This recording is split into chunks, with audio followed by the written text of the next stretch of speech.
Buenas tardes. Este es el módulo 1, Diseño y Clima, y vamos a comenzar con la primera sesión que lleva por nombre Desarrollo Sostenible y Medio Ambiente Construido. Corresponde a la primera semana del módulo. Los temas que vamos a ver son los siguientes. Primero hablaremos del desarrollo sostenible o sustentable, qué es, de dónde viene ese concepto y para qué nos sirve. Después vamos a hablar del medio ambiente construido y su relación con la sostenibilidad. En un tercer término vamos a hablar de los principios para la sostenibilidad del medio ambiente construido, es decir, cuáles son nuestras responsabilidades como diseñadores y constructores. Después hablaremos de los asentamientos humanos y la sostenibilidad en relación a ellos, de las tecnologías de construcción y materiales amigables con el medio ambiente y finalmente de la normatividad y certificaciones internacionales que están cambiando constantemente. La arquitectura bioclimática concebida de manera amplia se basa en el concepto de sostenibilidad. Esto lo dijo Sebastián Erculi cuando en la Unión Internacional de Arquitectos reunida en Dinamarca en 2009 se acordaron algunos puntos para definir cuál era la relación de los arquitectos, diseñadores y urbanistas con la sostenibilidad y cómo el diseño podía influir en ella. ¿Qué es el desarrollo sostenible? ¿Cómo ha surgido y evolucionado este concepto a partir del famoso Sustainable Development, que es desarrollo sostenible? ¿Cuáles son los nuevos conceptos? ¿Qué consideraciones deben tomarse en cuenta sobre el desarrollo sustentable? Y finalmente, decir qué es lo global y cómo se usa por y a favor de lo local. ¿Cómo surge el concepto de desarrollo sostenible? Primero, es un concepto inacabado y polémico. Todavía no nos ponemos de acuerdo qué es y para qué sirve. De hecho, en el español hay un gran debate en cuanto a que si debe de ser sostenibilidad o sustentabilidad. Para nuestro caso, nosotros vamos a suponer que los dos conceptos significan lo mismo. Pero lo que sí estamos de acuerdo es que hay una crisis ecológica mundial en donde los recursos naturales del planeta se están agotando, el efecto invernadero es un hecho y el cambio climático está produciendo eventos que ya nos están afectando a cada vez más personas. Tenemos que entender que debe haber una concepción más amplia y compleja de lo que es el ambiente y cómo influimos en él, y tenemos que discutir los términos también. Pero en principio vamos a ponernos de acuerdo. La sostenibilidad o el desarrollo sostenible es el equilibrio entre tres esferas principales: la esfera social, la esfera ambiental y la esfera económica. Cada una de ellas influye de manera compleja e integrada en el bienestar o la calidad de vida. Pero el desarrollo sostenible como tal siempre se encontrará en este triángulo del centro. Estas son las dimensiones de la sostenibilidad. Empezó todo cuando en 1987 una comisión fue formada a través de la ONU para redactar el famoso reporte Brundtland, Nuestro Futuro Común. Es decir, ellos dieron la primera definición oficial de sostenibilidad, y es la capacidad para satisfacer las necesidades presentes sin comprometer la habilidad de las futuras generaciones de satisfacer sus propias necesidades. Sigue siendo un término muy ambiguo, que ya además tiene muchos años, pero finalmente en eso estuvieron todos los países de acuerdo, y entonces el esquema se sostiene. El desarrollo sustentable o sostenible es el equilibrio entre las tres esferas: la esfera medioambiental, la esfera del medio social y la esfera del medio económico. Cada una de ellas se interrelaciona y cada uno de los desarrollos de los países está en algún lugar de este esquema, pero la tendencia debe ser encontrar el equilibrio. ¿Cómo lo modificamos? Ecología, sociedad y economía. Si se fijan, aquí hay algunos puntos en donde se cree que están ubicados algunos de las teorías o de los desarrollos teóricos que han surgido a partir de la sostenibilidad. Por ejemplo, la arquitectura vernácula se encontraría aquí. Y de los que están propuestos, la revitalización de los edificios es la que está más al centro en la sustentabilidad o sostenibilidad. Son diferentes formas o estrategias de arquitectura sustentable, según el mismo Sebastián Herculí, que están más hacia la sociedad, más hacia la ecología o más hacia la economía o en las relaciones entre ellas. Pero debemos buscar soluciones de sustentabilidad. Los arquitectos en el año de 1993 se comprometieron con el desarrollo sostenible y adquirieron 5 compromisos y 9 estrategias que firmaron en 4 grupos diferentes. Ahora las vamos a ver una por una. ¿Cuáles son las 9 estrategias con las que se comprometió la comunidad de arquitectos internacionales en la Declaración de Copenhague en el año 2009? Pueden consultar el documento completo en esta dirección. Es un PDF. Primero, las primeras etapas del proyecto requieren el compromiso de todos los interesados, los diseñadores, las autoridades, los contratistas, los propietarios, los usuarios y la comunidad en general. Y estoy hablando de todas las escalas de diseño de interiores, arquitectura y diseño urbano. Entonces, lo primero es que deben participar todos los interesados, no solo lo deciden unos cuantos. Número 2, se incorporan todos los aspectos de construcción y uso futuro en un análisis de ciclo de vida y de gestión. ¿Qué quiere decir esto? Que no vamos a contemplar la obra desde que se inicia hasta que se entrega, sino desde que se inicia, incluso desde donde vienen los materiales con los que se construye la obra, hasta su último uso, su derrumbe o su reutilización. Eso es un ciclo de vida completo de una edificación. Aplica para diseño urbano, para una ciudad, para una calle, para un parque o para diseño de interiores también, ¿no? El tercero, se optimiza la eficiencia por medio del diseño. ¿Cómo es eso posible? El uso de energías renovables, de las tecnologías ambientales o ecotecnologías de alta eficiencia que se vean integradas desde la más grande esfera de acción hasta la concepción del propio proyecto. Es decir, debemos empezar a plantear ese tipo de tecnologías pensando desde los materiales con los que se va a construir o el diseño bioclimático para ahorrar energía, por ejemplo, de climatización, o las ecotecnologías como de dónde voy a sacar la energía, paneles solares, reutilización del agua, etcétera. Cuarto, se reconoce que todos los proyectos de arquitectura y planificación son parte de un sistema interactivo complejo, es decir, se entiende como un sistema ecológico. Por ejemplo, la ciudad entendida como ecociudad, la arquitectura entendida como ecoarquitectura, igual para el diseño de interiores. Somos un sistema que funciona, no es lineal sino circular. Se buscan materiales saludables para edificios saludables, con respeto ecológico y social del uso de la tierra y una sensibilidad estética que inspire, afirme y ennovezca. Se tiene por objetivo reducir de manera significativa la huella de carbono, es la que se menciona, pero también se habla de huella hídrica y de capacidad de carga. Ahorita vamos a hablar un poco más de ellos. Es decir, no podemos seguir consumiendo ni terreno, ni recursos, ni objetos en la misma cantidad, porque va a llegar un momento en que el planeta no nos va a alcanzar. Se esfuerza por una mejor calidad de vida, es decir, todo esto lo vamos a hacer sin sacrificar la calidad de vida, sino más bien mejorarla, porque más de la mitad de la población humana de todas maneras vive en condiciones por debajo de las consideradas mínimas. Entonces el arquitecto, el constructor, el diseñador urbano y el diseñador de interiores deben trabajar para mejorar la calidad de vida de las familias de su localidad o de donde estén trabajando. Se reconoce la interdependencia local y planetaria, es decir, lo global y lo local.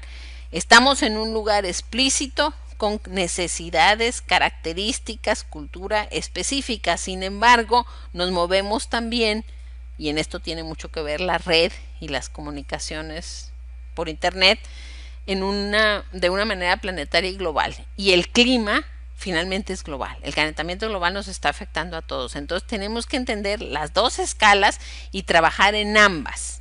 Ahora vamos a hablar un poco más de esto también. Y finalmente respaldamos la declaración de la UNESCO en cuanto a la diversidad cultural como fuente de intercambio, es decir, las diferentes culturas, la diversidad enriquece y debemos promoverla, buscarla, asumirla y atenderla. Aquí está la dirección donde pueden encontrar más información al respecto. Entonces, regresando a todo esto del esquema de medio ambiente, el hombre y la economía, si se fijan, estoy cambiando, son los mismos círculos, solo voy cambiando poco a poco para ir introduciendo nuevos conceptos. Ahora se llamarían, en lugar de ecología se llama medio ambiente, en lugar de social se llama el hombre como tal y en lugar de económico se llama economía. Igual, la arquitectura bioclimática se encontraría en el equilibrio de las tres esferas. ¿Por qué hablo de la arquitectura bioclimática? Porque finalmente es la finalidad de este curso. Creemos que la arquitectura bioclimática es una forma eficiente y además muy profesional y científica de incidir de manera muy importante en la sostenibilidad del diseño y la construcción de lo que estamos nosotros haciéndonos cargo, ¿no? Básicamente la arquitectura bioclimática busca tres objetivos: armonizar los espacios y crear óptimas condiciones de confort y bienestar para sus ocupantes. Se puede traducir en confort humano. En segundo lugar, hace uso eficiente de la energía y los recursos. Esto se puede traducir también como eficiencia energética. Ojo, es importante el orden. Primero buscamos el confort humano y después la eficiencia energética.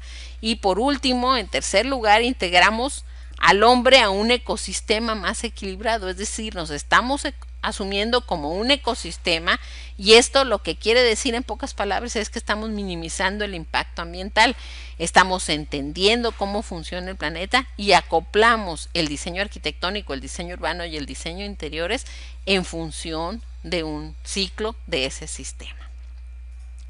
Este esquemita en el lado izquierdo anota la gráfica famosa de Vitruvio. Quienes estudiaron de arquitectura hace 2000 años escriben los 10 libros de arquitectura y Vitruvio propone tres conceptos básicos para definir qué es la buena arquitectura: firmitas, utilitas y venustas. Firmitas se refiere a la construcción del edificio, utilitas a la funcionalidad del edificio y venustas a la belleza del edificio. El equilibrio entre estas tres funciones o elementos que hace 2000 años propuso Vitruvio sería la buena arquitectura.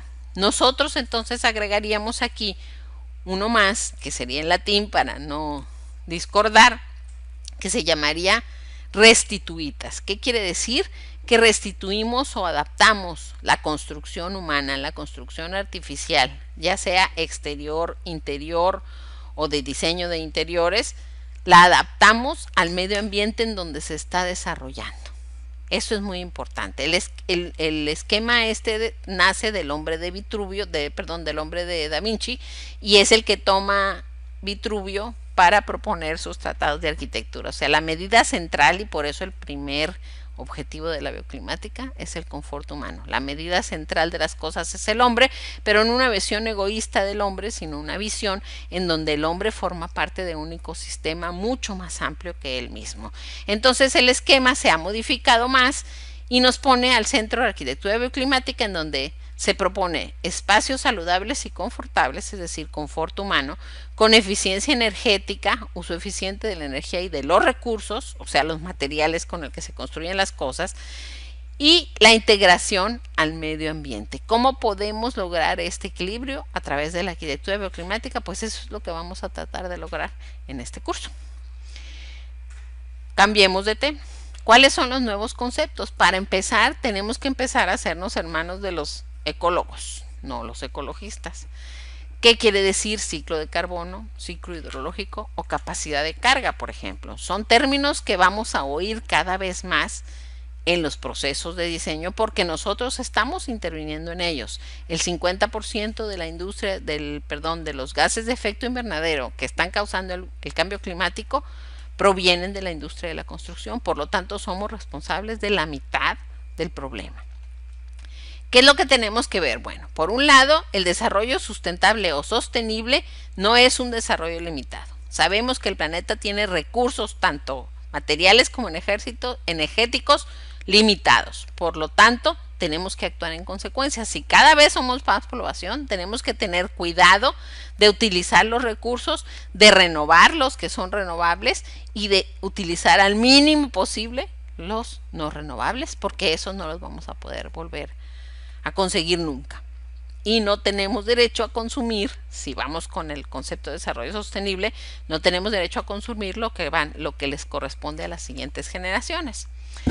Debemos entender al mundo como un organismo vivo, no lineal, es decir, un ciclo o muchos ciclos interrelacionados en donde lo que pasa en una parte tiene consecuencias probablemente como el efecto mariposa del otro lado del mundo. El mundo no es como una máquina, es como un organismo vivo. La arquitectura moderna, por ejemplo, el movimiento que tuvo su auge en la primera mitad del siglo XX sobre todo, pero todavía hay reminiscencias, muchos de ellos, concibe al mundo como una máquina, así lo decía Le Corbusier. Nosotros no, nosotros lo vamos a concebir como un organismo vivo que está completamente interrelacionado y depende de su medio ambiente para sobrevivir. La capacidad de carga es la cantidad de territorio que exige una población humana para poder sobrevivir. Estoy hablando, por ejemplo, de que una ciudad, la ciudad de Culiacán, necesita muchas hectáreas de sembradíos quizá para alimentarse, o de establos de ganado, o de fábricas para construir o cementeras o lo que sea. Todo este territorio que necesita para que una población funcione se llama capacidad de carga y es una forma de medir qué tan eficiente es una comunidad. Y finalmente la definición de desarrollo sustentable es la que mencionamos al principio, todavía se acepta en términos generales: utilizar los recursos de la naturaleza que tenemos ahora sin sacrificar o garantizando que las siguientes generaciones van a poder hacer uso de los mismos recursos. La única manera de hacer esto con una población creciente es cerrando ciclos. Es decir, que lo que yo produzca no se termine en la basura, sino que se vuelva a utilizar de diferentes maneras, y esto en la arquitectura se puede hacer de muchas formas. Después lo iremos viendo. El equilibrio ecológico, tierra, agua y aire, ha sido sumamente alterado, sobre todo en los últimos 100 años, lo cual amenaza la estabilidad de la biosfera y por lo tanto la existencia humana. El planeta no se va a acabar, nos vamos a acabar nosotros como especie. ¿A qué quiere decir todo esto? Bueno, pongo una imagen de lo que se supone era la capacidad de carga de un territorio. Estos diseños o estos dibujos fueron hechos hace como 100 años más o menos, y empezaron a hacer las primeras ideas y formatos de cuánto necesitaba una comunidad de territorio y de agua y de aire y de gas y de vegetación para sobrevivir. Esto no lo estamos visualizando. Solo vivimos en la ciudad y abrimos la llave del agua, pero no sabemos lo que cuesta traer el agua hasta acá. ¿Qué nos trae esto? Pues el peor de los escenarios para el año 2050 sería que el aire no se podría respirar, el agua no sería apta para beber, los residuos serían ya imposibles de gestionar, los combustibles fósiles como la gasolina y todos los derivados del petróleo estarían completamente agotados y por lo tanto el planeta no sería apto para la vida como la conocemos. No sabemos si sobrevivirán las cucarachas, pero nosotros no. Y esta es una imagen que tomé de la película Blade Runner para ilustrar cómo se imaginaban hace 30, 40 años que serían las ciudades ahora. No estamos tan lejos de esto. Obsérvenlo, piénsenlo y díganme si esa es la ciudad en la que quieren vivir.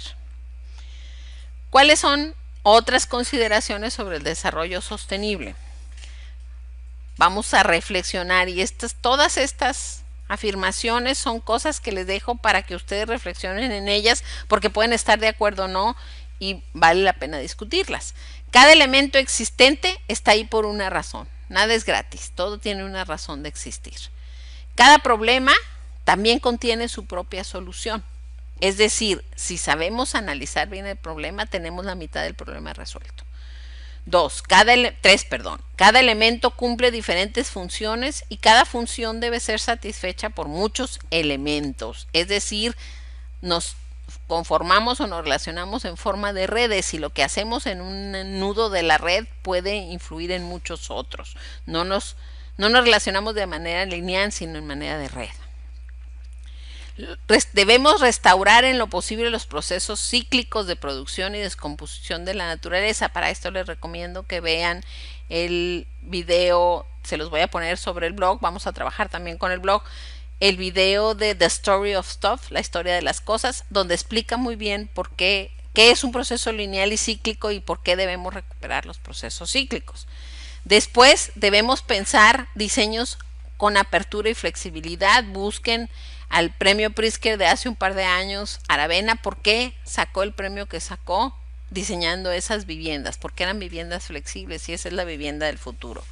Dimensiones de la sustentabilidad, es decir, desde la escala del diseño de interiores hasta la escala del diseño urbano, cómo vamos a participar, cómo vamos a intervenir y pensar también en estos términos de global y local.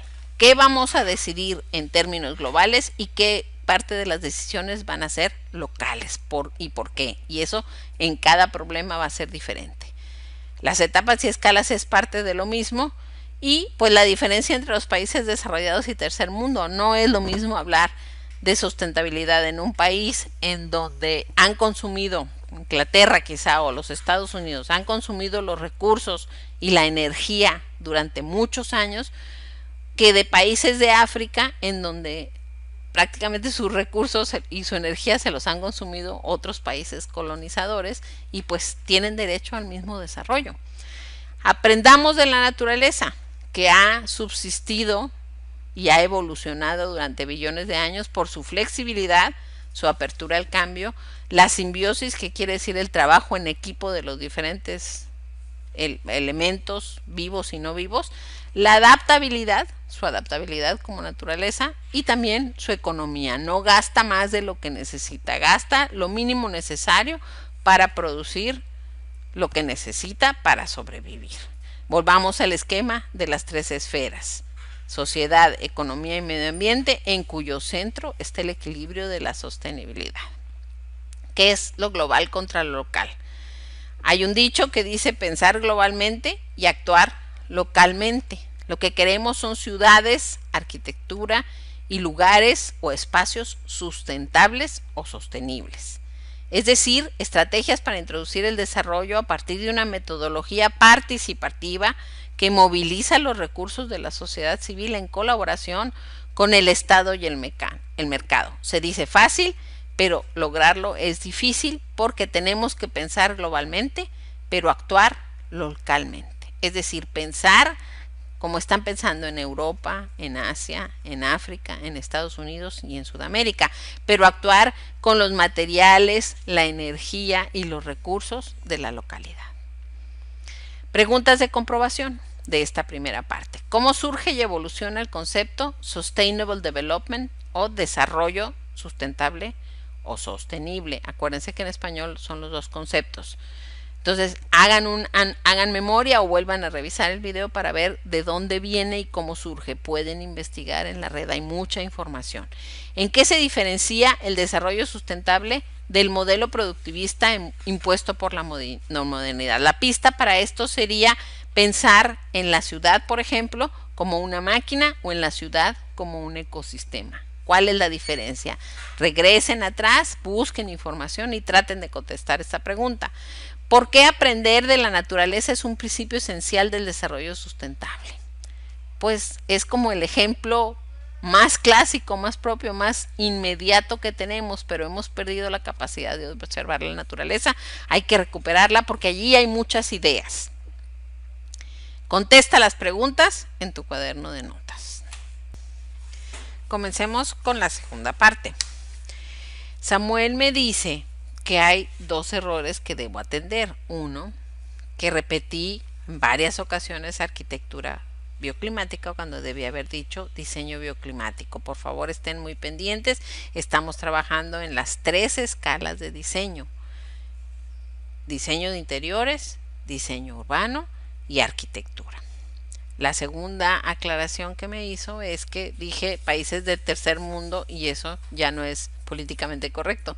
Entonces ahora ya lo cambié y puse países en vías de desarrollo. Por favor, tomen nota. Comencemos. Ahora vamos a hablar del medio ambiente construido. Ya hablamos de todo el rollo de sostenibilidad, qué quería decir, de dónde venía y cómo aplicaba al diseño. Ahora vamos a hablar de la construcción, que es otra parte de nuestro trabajo. Todo lo que diseñamos es para que se haga realidad.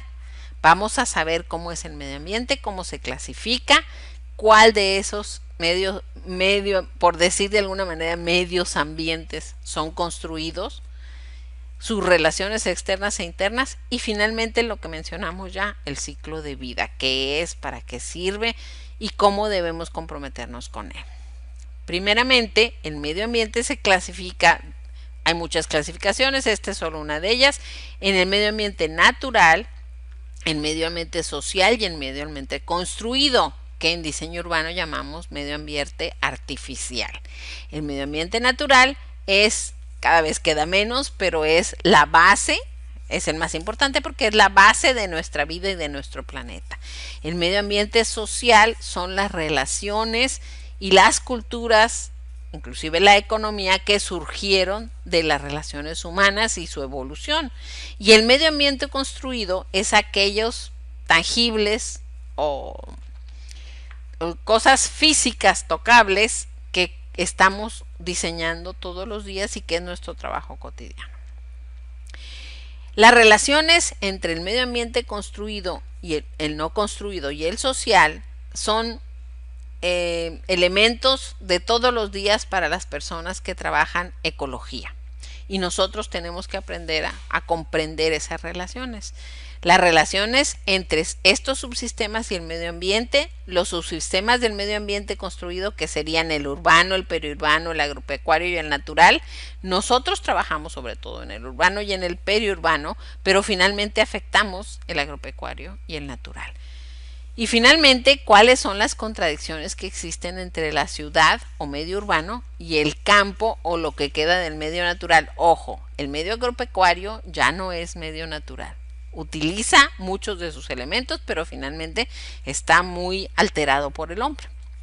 Este es un esquema de cómo, por ejemplo, el subsistema de instancia construida, de instancia natural y de instancia humana social, cómo se relacionan, cómo se agotan y se deterioran uno al otro, cómo la polución o la contaminación pueden afectarlo y en este caso la precariedad. Si pueden hacer una especie de analogía con el otro esquema de 3 esferas, pero estas son en negativo. ¿Cuáles son las tensiones que existen entre un ambiente y otro y cómo se van afectando? ¿Qué es el ciclo de vida? Ciclo de vida, pensemos primero en el medio natural, a cierta escala, por ejemplo un árbol, ¿no? El ciclo de vida de un árbol es desde que es una semilla hasta que se convierte en una planta, va creciendo, se convierte en un árbol mayor, finalmente se deteriora o le cae un rayo o no sé qué pasa y se vuelve a convertir al final de todo en carbono que se reincorpora a la tierra que dará vida a otras plantas y árboles. Eso es un ciclo de vida perfecto. Porque además en su vida útil el árbol trae muchos beneficios a nivel ecológico.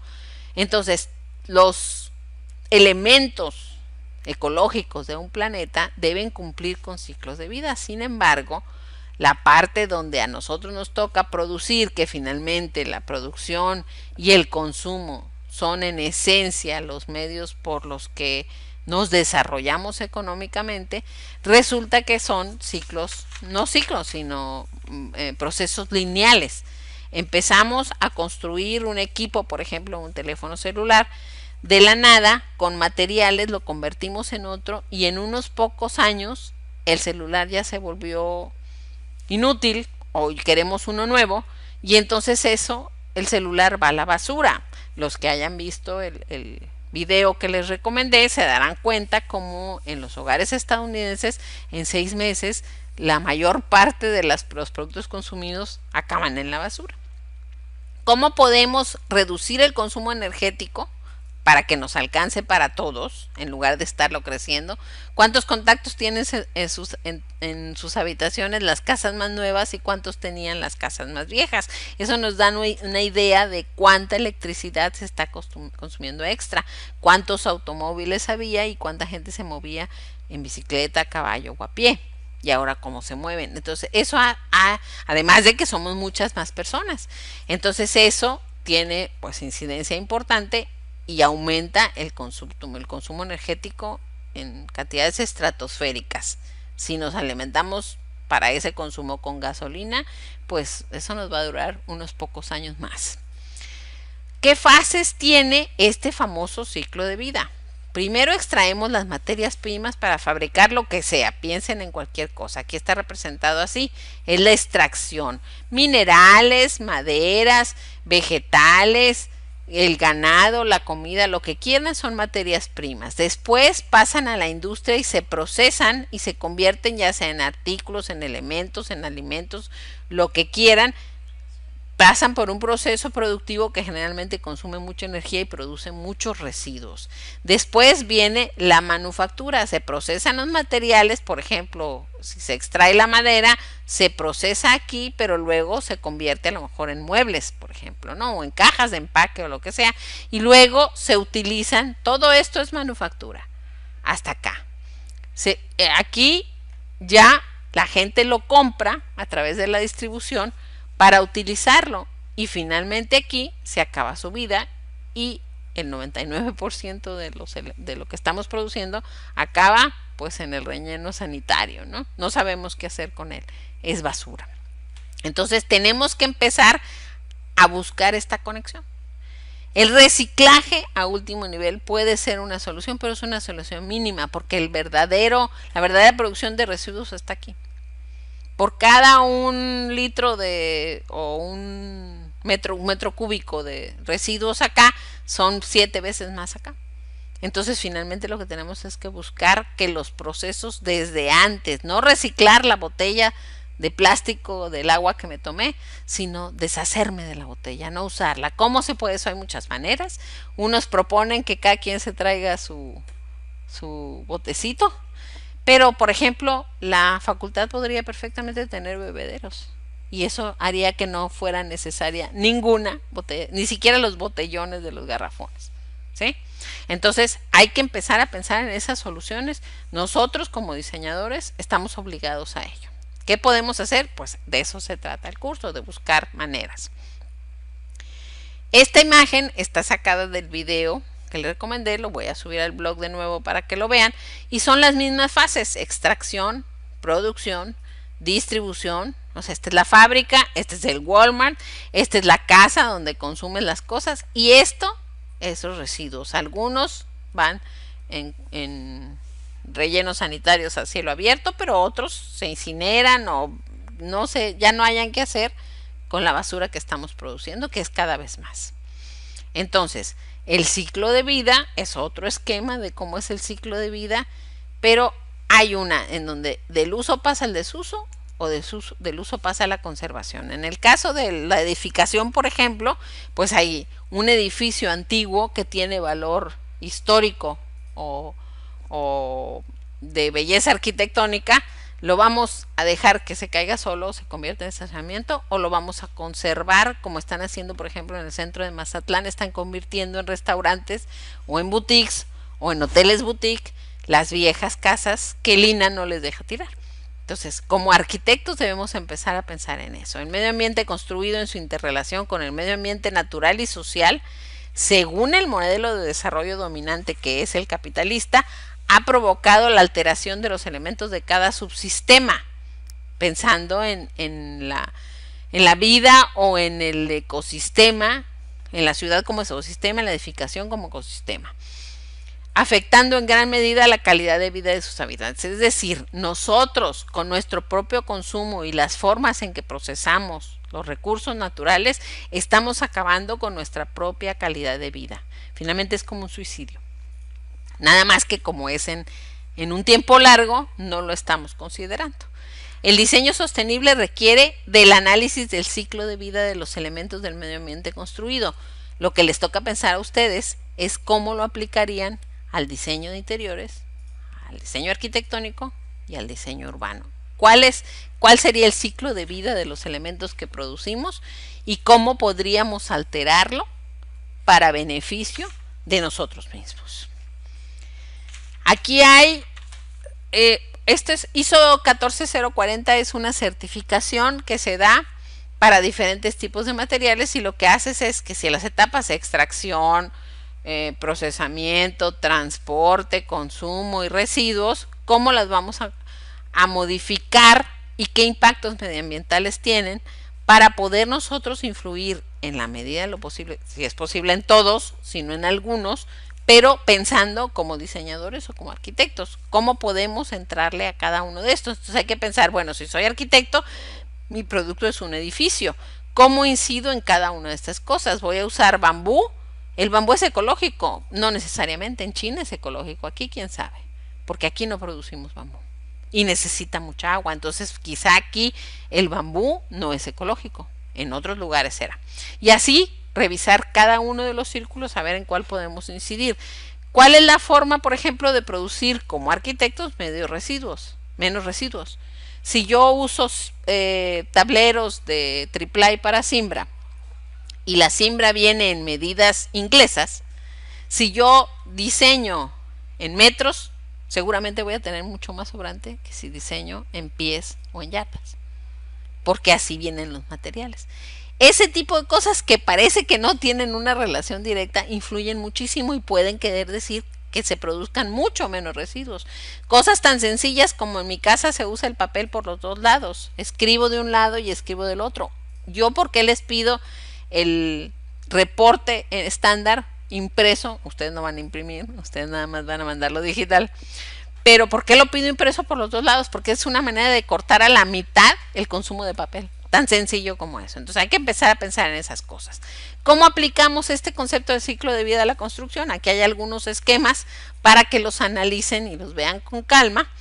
Cómo los edificios van transitando del ciclo de vida y pueden formar un círculo que se vuelva a utilizar, ya sea que se utilicen los materiales, que se desmantele el edificio y se vuelvan a utilizar los materiales, o que se utilice el edificio mismo con otras funciones diferentes. Entonces, el diseño de este edificio tendrá desde el principio que estar pensado para cuál será su utilización final. ¿Por qué tenemos que tirar el edificio y hacer uno nuevo? ¿Por qué no podemos utilizar el todo o las partes del que ya estaba en lugar de estar gastando recursos que ya no tenemos? Hay que pensarlo. Hay muchas formas de incidir en las diferentes etapas del ciclo de vida del edificio, y nosotros tenemos que casarnos con alguna de ellas para empezar a diseñar en consecuencia. A lo mejor un diseño modular de algo que se pueda armar y desarmar pudiera ser una opción, por ejemplo, ¿no? Ok, ¿cuáles serían las preguntas de comprobación en este caso? 1. Exponga una posible forma de clasificación del medio ambiente. Es decir, yo les di una, pero lo pueden clasificar como ustedes quieren. Piensen, ¿cómo lo clasificarían? El medio ambiente pensando como todo el entorno completito. ¿Cómo lo podríamos clasificar? Otro, ¿qué se puede entender por medio ambiente construido? De este medio ambiente más grande, ¿qué partes se consideran como construidas o cómo le cambiaríamos el nombre? Por ejemplo, yo les di el ejemplo de que en diseño urbano se usa medio ambiente artificial. Y finalmente, ¿cuáles son las fases de ciclo de vida de los elementos construidos? Tanto a nivel de diseño de interiores como de diseño arquitectónico y de diseño urbano. Esas son las preguntas de reflexión. Contéstalas en tu cuaderno de notas para ser discutidas en los foros de la unidad. Finalmente, rápido, voy a mencionarles cuáles son temas interesantes para investigar dentro de esta temática. Por ejemplo, podríamos investigar los principios para la sostenibilidad del medio ambiente construido y, una vez reflexionado y ordenado, proponer a lo mejor principios o manuales que se deberían seguir en un clima como el de Culiacán para construir de la manera más eficiente posible para el confort humano. Podríamos hablar de ecotecnologías, cómo aprovechar el agua, cómo utilizar muros o azoteas verdes, qué ventajas tienen, en fin. Podríamos hablar de buenas prácticas bioclimáticas, es decir, ver qué se está haciendo en el mundo para aprovechar mejor los recursos naturales y artificiales. Podríamos hablar de sistemas pasivos de climatización, es decir, cómo lograr el confort interior en los edificios sin necesidad de prender el aire acondicionado. Sí se puede y es una manera de hacer ahorro energético de manera importante, por ejemplo en Culiacán, ¿no? Podríamos hablar de sostenibilidad urbana para los diseñadores urbanos. ¿Cómo puedo intervenir en las calles, en los espacios públicos, en las terrazas de los edificios para hacer que la ciudad que habito sea más sostenible como conjunto? Es decir, pensar a la ciudad como un ecosistema y trabajar en consecuencia. Hay muchas formas de hacerlo. Este es un esquema de cómo de SWL, que es parte de la bibliografía, el libro Sun, Wind and Light se llama, y lo que hace es relacionar los diferentes sistemas arquitectónicos, digamos, considerados para climatización pasiva, cómo se pueden relacionar a nivel urbano para mejorar. Por ejemplo, poner árboles en ciertas aceras para generar sombra y reducir la temperatura en la época de verano, cosas por el estilo. También podemos hablar de tecnologías alternativas de la construcción. En este caso está puesto como vegetación vertical, digamos, lo que está haciendo Kenyang en Singapur.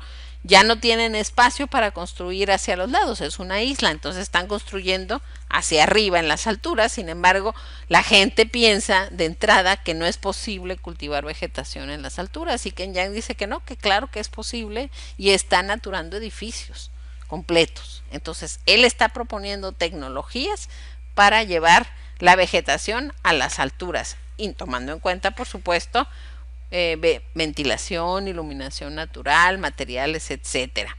También podemos trabajar sobre los materiales que sean amigables con el medio ambiente. ¿Cuáles son los biomateriales? ¿Cómo funcionan? ¿Qué sentido tiene?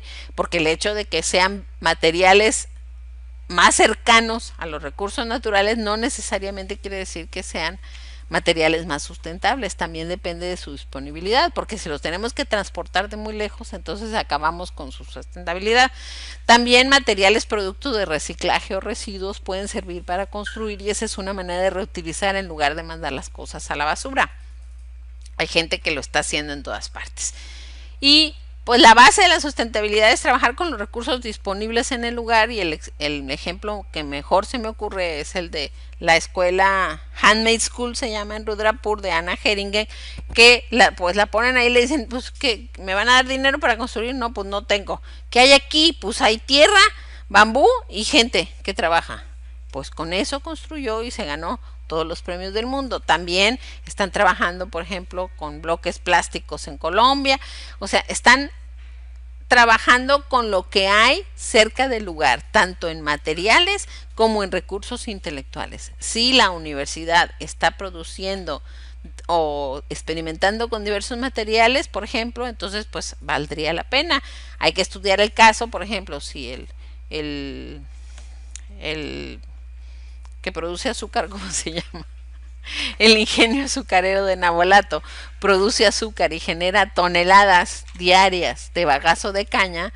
¿Por qué no empezamos a experimentar con cómo utilizar el bagazo de caña para producir bloques de construcción, quizá, ¿no?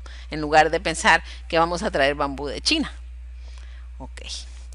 La naturación de azoteas y los muros naturados también tienen mucho impacto. Mucho cuidado con esto, porque se convirtió en una moda y entonces resulta que más caro el caldo que las albóndigas, pero ustedes lo pueden trabajar para que sea accesible y tenga todos los beneficios que tiene una azotea o un muro verde. Ahí está el esquema de cómo funcionan y cuáles son las diferentes capas que debe tener, y cómo se puede poner sobre cualquier azotea sin necesidad de refuerzos adicionales.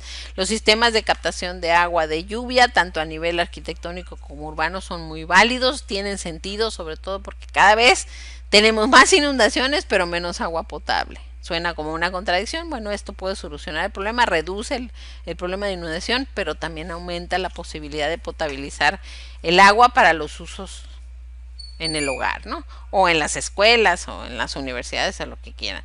Y finalmente, mecanismos de desarrollo limpio. Es cierto esto de que yo puedo producir carbono si te doy como país en vías de desarrollo una lana para que tú te desarrolles, no lo sé, no me gustan mucho, pero pues son mecanismos que están surgiendo.